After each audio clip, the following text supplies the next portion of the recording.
অভিশাপের কারণে আমাদের শরীর অনেক দুর্বল হতো, বিভিন্ন রোগে আমরা আক্রান্ত হতাম, আর এটার কোনো চিকিৎসাও ছিল না।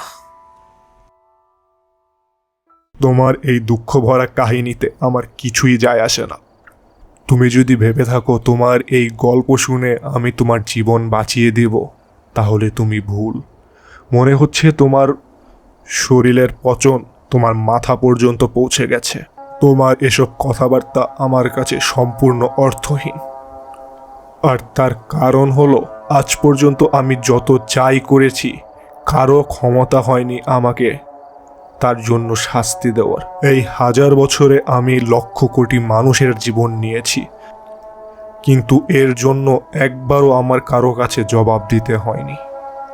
1000 বছরের পাপ, কিন্তু আজ পর্যন্ত একবারও আমি কোনো ভগবানকে আমার সামনে